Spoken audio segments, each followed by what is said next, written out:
Hello बच्चों, आप सभी का स्वागत है नेशनल इनकम की क्लास नंबर 7 में। इससे पहले हम नेशनल इनकम की 6 क्लासेस कर चुके हैं। जिन बच्चों ने वो क्लासेस नहीं देखी, सबसे पहले जा कर के वो क्लासेस देखेंगे, उसके बाद स्टार्ट करेंगे क्लास नंबर 7, जिसमें हम करने जा रहे हैं आज टैक्स। टैक्स होता क्या है? टैक्स है tax the compulsory payment made to the government under a law. Means tax में कुछ ऑप्शन नहीं होता कि आप पे करना चाहते हो या पे करना नहीं चाहते, सबको टैक्स पे करना ही पड़ता है। ठीक है, चाहे छोटा हो बड़ा, छोटा बच्चा हो बड़ा बच्चा हो, अमीर हो गरीब हो, हर इंसान को टैक्स पे करना पड़ता है। सबसे बड़ा ट्रुथ क्या है कि हर इंसान को टैक्स पे करना ही पड़ेगा, आप इससे नहीं बच सकते। तो ये क्या है? कंपल्सरी पेमेंट है। तो टैक्स जो है 2 पार्ट में हम कैटेगराइज करते हैं।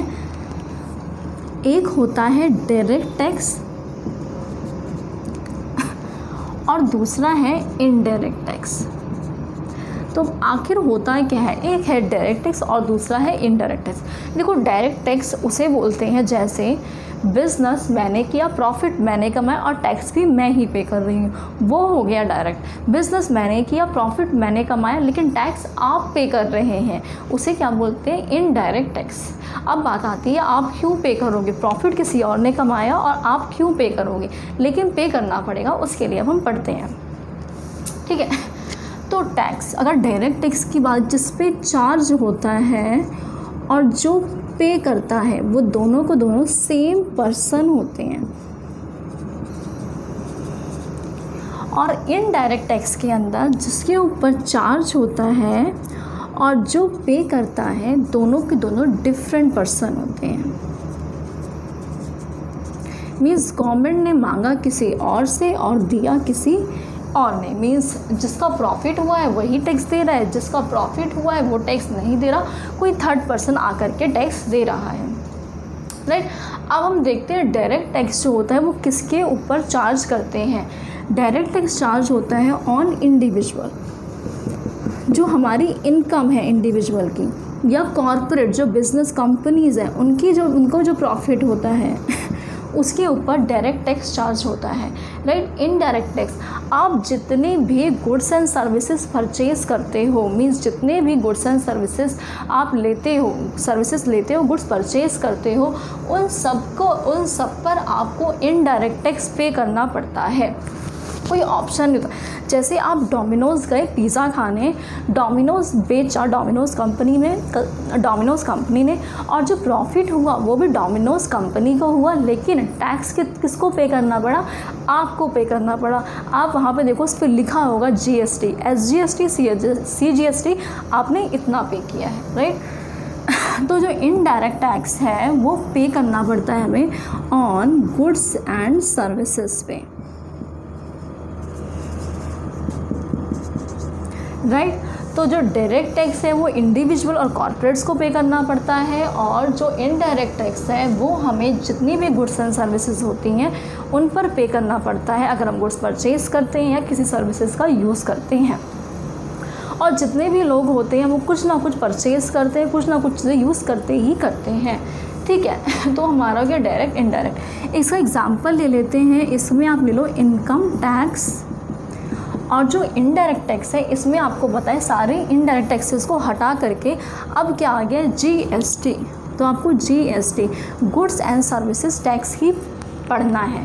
ओके, तो आपका इतना हो गया, आपने टैक्स के बारे में क्लासिफिकेशन पढ़ ली। अब इसके बाद एक और टर्म आती है जिसे हम बोलते हैं सब्सिडीज़। क्या बोलते हैं? सब्सिडीज़।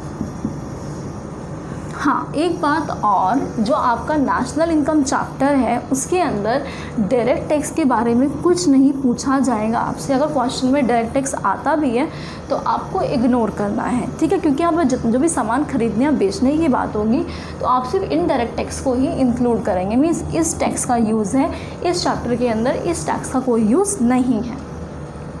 तो अब एक टर्म हमारे पास और है जिसे हम बोलते हैं सब्सिडीज़।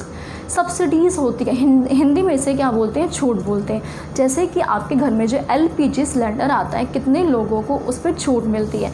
मीन्स कुछ पैसे उसके ऊपर गवर्नमेंट पे करती है और कुछ पैसे आप पे करते हो। राइट, उसे ही बोलते हैं सब्सिडीज़।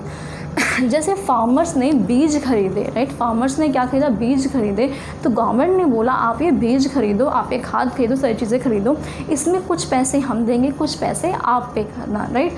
तो गवर्नमेंट जो पैसे पे करती है हाउस होल्डर्स को या प्रोड्यूसर्स को, उसे ही हम बोलते हैं subsidies. Means economic assistance by the government, means पैसों के रूप में गवर्नमेंट जो हमें हेल्प प्रोवाइड करती है उसे हम बोलते हैं subsidies. Economic assistance by the government. अब देखो जो टैक्स होता है वहाँ से पैसे आते हैं गवर्नमेंट के पास, और जो सब्सिडीज़ इकोनॉमिक असिस्टेंस होता है यहाँ से पैसे जाते हैं गवर्नमेंट के पास, ठीक है। तो गवर्नमेंट ये देखना चाहती है कि उसके पास एग्जैक्टली पैसे आते कितने हैं। अब हमें ये कैलकुलेट करना है कि एग्जैक्टली पैसे आते कितने हैं, तो उसके लिए हम कैलकुलेट करेंगे NIT, net indirect tax, net indirect tax, क्या बोलते हैं इसे हम, NI, ठीक है। तो क्या किया हमने, NI कैसे निकालेंगे, टैक्स से जितने पैसे आए माइनस में सब्सिडीज से जितने पैसे चले गए। और मैंने आपको बताया है इस चैप्टर के अंदर सिर्फ हम इनडायरेक्ट टैक्स का यूज़ करेंगे, डायरेक्ट टैक्स यूज़ नहीं करेंगे, ठीक है। तो क्या हुआ, इनडायरेक्ट टैक्स माइनस में सब्सिडीज, इसे हम बोलते हैं net indirect tax, NIT, sorry यहाँ पे क्या होगा, NIT, मीन्स कितने पैसे गवर्नमेंट के पास आए। तो आप लोग इतना कॉपी करो, फिर हम आगे करते हैं। तो अब हमें दो टर्म्स और समझनी है, एक है फैक्टर कॉस्ट और दूसरा है मार्केट प्राइस, ठीक है। दोनों में फ़र्क क्या है, देखो जब सामान फैक्ट्री के अंदर होता है तो उसके अंदर कोई टैक्स नहीं लगता, ठीक है। जब सामान फैक्ट्री के अंदर होगा तो उसके अंदर कोई भी टैक्स नहीं लगेगा, लेकिन जब सामान मार्केट में रिटेल शॉप पे आता है तो उसमें टैक्स इंक्लूडेड होता है। तो मार्केट प्राइस में टैक्स जो है वो इंक्लूड रहता है और फैक्टर कॉस्ट में टैक्स इंक्लूड नहीं रहता, ठीक है। तो जब भी हम टैक्स की बात करेंगे, टैक्स का मतलब होता है NIT, टैक्स का मतलब होता है NIT का मतलब मैंने आपको बता दिया है, टैक्स से जितने पैसे आए, इनडायरेक्ट टैक्स माइनस में गवर्नमेंट ने जितनी भी इकोनॉमिक असिस्टेंस प्रोवाइड करी उसे हम माइनस कर देंगे, ठीक है। तो अब देखो आप, ये है मार्केट प्राइस और ये है फैक्टर कॉस्ट।